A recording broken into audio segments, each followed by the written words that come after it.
Chapter 5, Karma Yoga, Action in Krishna Consciousness.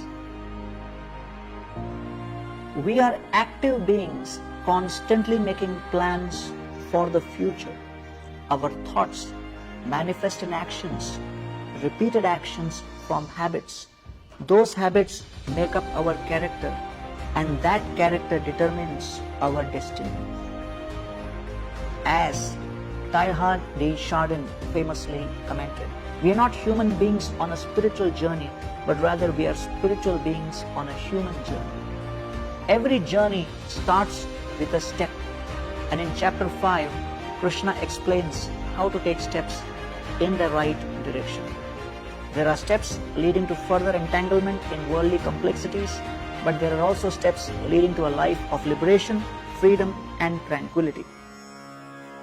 Kayena manasa buddhya kevalair indriyair api yogina karma kurvanti sangam tyaktva shuddhaye. The yogis, abandoning attachment, act with body, mind, intelligence, and even with the senses only for the purpose of purification. S for stay in the world, T for three doers, E for equal vision, and P for peace. Verses 1 to 12, the theme of stay in the world, S. Arjuna is still confused. Despite Krishna's explanation in chapter 3, Arjuna still considers work and renunciation to be mutually exclusive paths. Thus, Krishna elaborates on how an individual who works in a spiritual consciousness is automatically elevated to the platform of renunciation. If one engages in righteous work, offering the results to God, all the while keeping alert to the ultimate goal, then such work becomes worship. For most people, it would be premature and detrimental to sever themselves from worldly relationships and duties in pursuance of spiritual perfection. Thus, the path of Karma Yoga offers a progressive means of spiritual development while simultaneously staying in the world. Just as a lotus leaf is surrounded by water but remains completely dry, one can stay in the world and still remain aloof from its influences. The next theme, verses 13 to 16, consider three doers, T. While living in this world, however, one can easily assume the mentality that they are the director, the controller, and the breadwinner. In reality, Krishna explains there are three doers in any activity: the individual soul, the super soul, and material nature. What to speak of controlling the results of our activities? We are barely in control of even the physical and mental tools with which we perform those activities. The individual soul can only desire. That desire is then sanctioned by God, who resides within the heart as super soul, and then the ability to perform that activity comes from material nature, which arranges the necessary facilities. Just as an infant lacks the ability to ride a bike but can still pretend to do so with the help of stabilizers, in this world, the individual soul is constantly supported by the super soul in the heart, who provides all the knowledge, inspiration, and facilities to function.